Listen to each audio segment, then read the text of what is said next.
जहां हैं वहीं बैठे रहेंगे इनके साथ। अपनी दीदी माँ, हम सबों की दीदी माँ चरणों में, और भैया रत्नम भी हम लोगों के बीच हैं।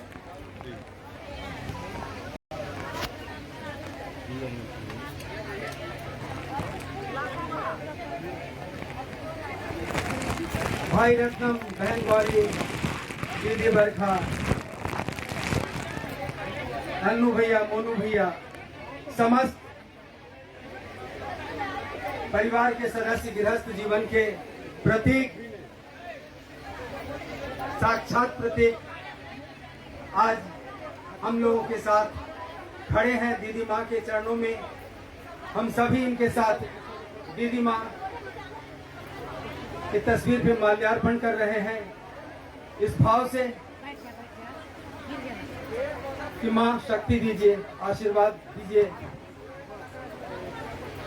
कि मन शिष्य बन जाए।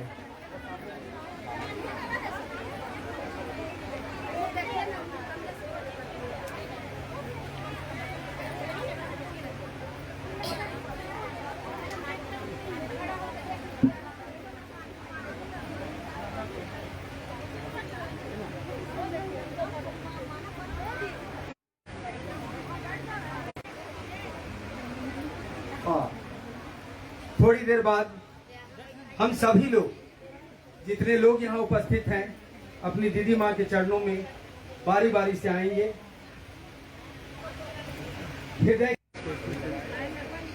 रोटेशन नहीं हो पाया ना, पहले ही चालू कर दिया। रोटेशन नहीं हो पाया, पहले ही चालू कर दिया। ये सीधा ही है। खा रहे हैं क्या? साहब दीदी की ओर से अपनी अभिव्यक्ति।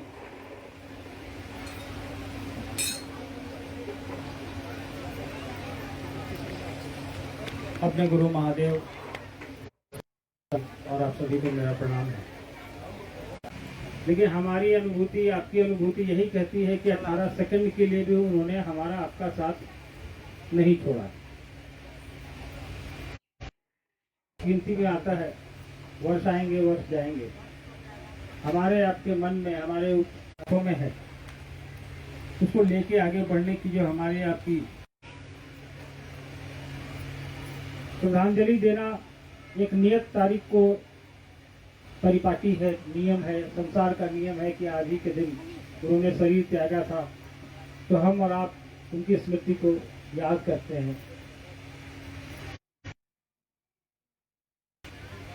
उनसे जुड़ी स्मृतियों को अपने जहन में उतारते हैं।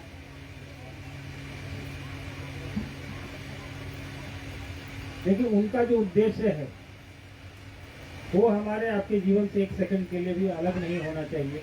यही हमारी आपकी सही श्रद्धांजलि होगी दीदी के लिए। देखा होगा उनका सरल स्वभाव के प्रति उनका जज्बा।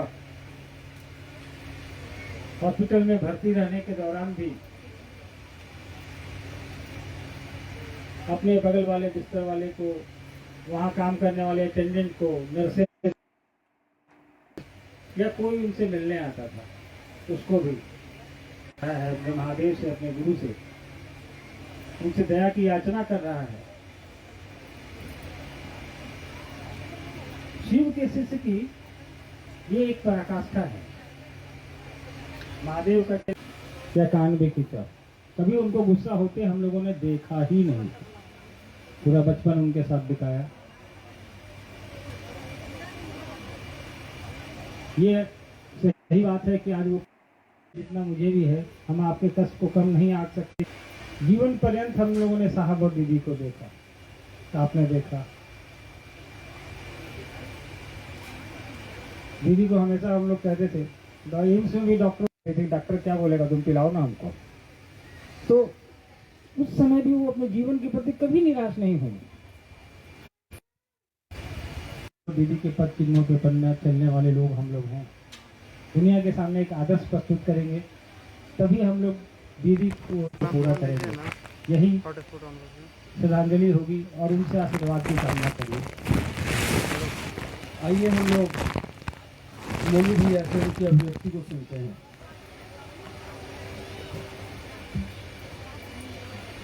आप सभी को मेरा प्रणाम है। हमारे आध्यात्मिक पिता है, आध्यात्मिक माँ है, लेकिन इस बात को थोड़ा समझने की भी कोशिश करनी होगी। में थी उस समय कभी ये फिक्र उन्होंने नहीं किया। वो हमेशा कहते थे कि साहब के साथ रहना, महादेव का काम करना, गुरु भाई गुरु बहनों को साथ लेके चलना। क्या मांगिए कि हम और आप भी अच्छे से महादेव का काम करें। आप सबों के चरणों में मेरा प्रणाम।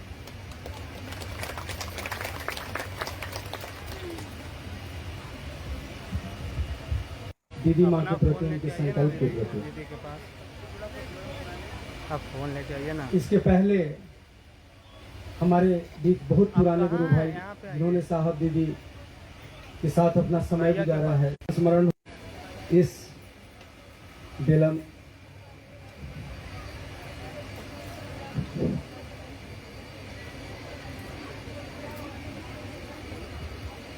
इकट्ठे हुए हैं हर वर्ष की भांति, लेकिन जिनके पुण्यतिथि में हम लोग हम लोग कितना सुना सकते हैं।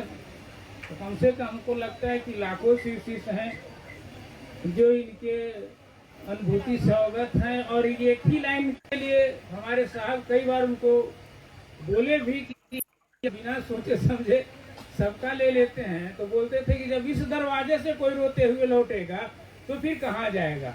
आज के ज़माने में हम समझते हैं कि मंदिरों में भी जो महंत हैं, जो पुजारी, उनकी ताकत इतनी नहीं है जो किसी रोते हुए को हंसते हुए भेज दें और उसके दुख दर्द को ले लें। ये हम लोगों ने देखा है, सुना है, लेकिन सुनने में और आपके काम को पूरा करने के किसी तरह का हो, ये हम लोगों ने देखा है, पढ़ा नहीं है, सुना नहीं है। हम लोग को अनुभूत हुआ है कि ये कहने की साहस किसी को नहीं है कि जब यहाँ से भी रोते हुए लौटेगा तो कहाँ जाएगा। और इस मेरे गुरु महेश्वर को मेरा प्रणाम है।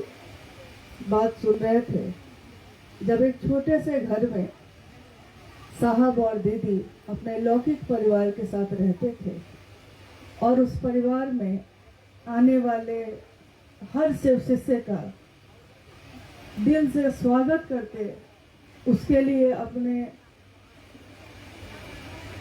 घर के हर कोने को खाली कर देते थे, अपनी भोजन की थाली उसके सामने परोस देते थे।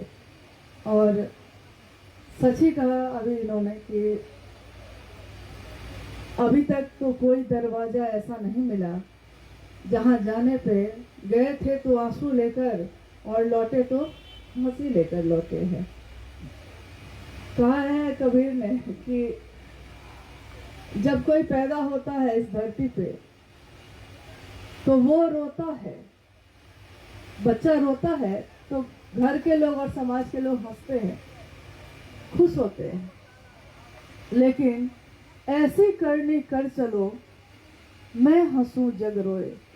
दीदी नीलामानंद जी ने ऐसा काम किया, वरेण्य गुरु भ्राता साहब श्री हरिनानंद जी के साथ कदम से कदम मिलाकर कि आने वाले मनवांतरों तक जब तक शिव शिष्यता की बात चलती रहेगी, हम अपनी दीदी नीलामानंद जी के उस ममता को, उनके उस पोषण को याद करते रहेंगे। कोई माँ सिर्फ बच्चे को पैदा नहीं करती, वो बच्चे को पैदा करती है तो वो कैसे जिएगा, कैसे पोषित और पल्लवित होगा, इसकी भी व्यवस्था करती है। आध्यात्म की इस धरती पे शिव मेरे गुरु हैं, हम सब उनके शिष्य हैं। साहब और दीदी को हम कहते हैं कि मेरे आध्यात्मिक पिता हैं, मेरी आध्यात्मिक माँ है। तो उस माँ से हम विनती करते हैं कि मेरे आपके सबके मन में फैले अंधेरे को वो दूर करे, ज्योति रूप में वो ऐसा उतरे कि उस ज्योति से मेरे मन में फैले अंधकार को वो दूर कर दे, ताकि शिव की तरफ चलने का रास्ता प्रशस्त हो, प्रकाशवान हो। साहब ने पिछली बार यही इसी स्थान पे हम लोग उपवन में ही दीदी नीलामानंद जी का पुण्यतिथि मनाए थे, और साहब ने उस दिन कहा था कि उनकी सच्ची श्रद्धांजलि तो यही होगी कि जो उन्होंने अपने जीवन के अंतिम क्षण तक चाहा है कि शिव सबके गुरु हो जाए। सच्ची श्रद्धांजलि यही होगी कि हम भी अनवरत उसी काम को करते रहे और उनको फूल के रूप में इसको श्रद्धांजलि रूप में चढ़ाते रहे। तो हम सब इस दिन को ही नहीं, उन्होंने जो हम सब शिव शिष्यों को दिया है, हम सब उनके प्रति कृतज्ञ हैं। माँ के दूध का कर्ज कोई नहीं चुका सकता। माँ का कर्ज कभी सुना है कि कोई चुका सका है? उसकी ममता का कर्ज कोई नहीं चुका सकता। कितनी बार मैंने अपनी आंखों से देखा कि कोई गुरु भाई गुरु बहन अपने कष्ट से दुखी होकर आ गए हैं। साहब ने कहा कि महादेव की तरफ चलो ना, 3 सूत्र करो, सब ठीक हो जाएगा। साहब चले गए हैं कार्यालय। अब वो दुखी है और वो बैठ गया है माँ के चरणों में और वो कहता है कि कैसे भी इस कष्ट से मुक्ति दे दीजिए। और वो जानती हैं कि दूसरे का कर्म फल लेने का मतलब होता है आपको भी उसमें बांटना पड़ेगा, आपको भी भोगना पड़ेगा। इसके बाद भी वो इसी की शुभकामना करती हैं अपने गुरु से, इसी की प्रार्थना करती हैं अपने गुरु से कि इसके कष्ट कम हो जाए। कभी मैंने ये नहीं सुना कि किसी को कह दीजिए कि दूध के ग्लास में एक चुटकी हल्दी पी लीजिए, ठीक हो जाएगा। बात उस दूध में या एक चुटकी हल्दी में नहीं होती है, बात उस आशीर्वाद में होती है जो माँ के मुख से निकला है। वो जो कह देंगी वो होता है, होता आया है। और उन्होंने हमेशा कहा कि साहब जो कहते हैं उस रास्ते पे चलिए। साहब के लिए उनकी जो श्रद्धा रही है वो एक सिर्फ पत्नी के रूप में नहीं रहा है, वो शिव के शिष्य के रूप में शिव के शिष्य का साथ देती रही। और उन्होंने एक उदाहरण प्रस्तुत किया कि दुनिया के लौकिक रिश्ते बहुत छोटे हैं उस रिश्ते के सामने जो महादेव ने जोड़ा है हमारे आपके बीच। तो आइए हम सब अपनी माँ के चरणों में श्रद्धा सुमन समर्पित करते हैं, अपने मन का, अपने भाव का, और अपनी माँ से ये कहते हैं कि आपका कर्ज न चुका सकेंगे, लेकिन आपने जो दिया है वो दुनिया को बांटेंगे जरूर। हाँ, हम दुनिया के जहर को कम नहीं कर सकते, बहुत जहरीली है ये दुनिया, लेकिन कुछ तो जहर कम कर देंगे। गुजरेंगे जिधर से हम आप, जो शिव के से गुजरेंगे, कुछ तो उसका विषैलापन कम होगा। चलिए उसी को हम लोग करेंगे सब मिलके। आज का ये दिन 18 साल हो गए। सुबह 4 बजे जब दिल्ली से ये दूरभाष आया था पटना में कि दीदी नीलम अब शरीर में नहीं रही, वो शिवलीन हो गई। इतने सालों के बाद भी हर क्षण यही लगता है कि जैसे आज ही की बात है, जैसे आज ही ये हो गया है। कितने गुरु भाई गुरु बहन जो पुराने उस समय के हैं, जब भी भेंट होती है, मुलाकात होती है, वो लोग उस समय को बताते हैं कि कैसे दीदी माँ अखबार बिछा के बैठ गई और कैसे उनकी सारी कीचड़ से लथपथ हो गई ट्रैक्टर पे बैठ के। वो राज परिवार के नीलम आनंद, वो राजमणि नीलम आनंद अपने गुरु के लिए धूल धूसरित हुई, लोगों के सामने झुकी। उन्होंने क्या उनके जीवन में बाधा नहीं आई थी? क्या उनके जीवन में ऐसे लोग नहीं आए जिन्होंने उनका साथ नहीं दिया, विरोध किया, साहब का किया? लेकिन उन्होंने इसकी परवाह नहीं की कभी। उन्होंने हमेशा कहा कि दुनिया मुझको क्या देगी इस पे मेरा बस नहीं है, लेकिन मैं दुनिया को क्या दूंगी इस पे तो मेरे गुरु का बस है। आप जहर देते हैं तो जहर दीजिए, आप अपमान देते हैं तो आप अपमान दीजिए, लेकिन मैं तो करुणा दे सकती हूँ, मैं तो ममता दे सकती हूँ। तो साहब ने कहा था कि ये जीवन का समंदर है और इस समंदर में, इस जीवन के समंदर में आप जो फेंकिएगा आपको वही वापस आएगा।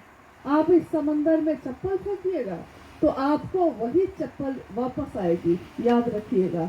इस जीवन में प्रेम फेंकिएगा तो वापस प्रेम मिलेगा। सम्मान दीजिएगा दूसरे को, वो आपसे 100 गुना सम्मान आपको देगा। आप गुरु का नाम लेकर तो बढ़िए, आप अपने गुरु को तो स्थापित करिए। आप सभी के चरणों में प्रणाम है, अपनी माँ के चरणों में प्रणाम।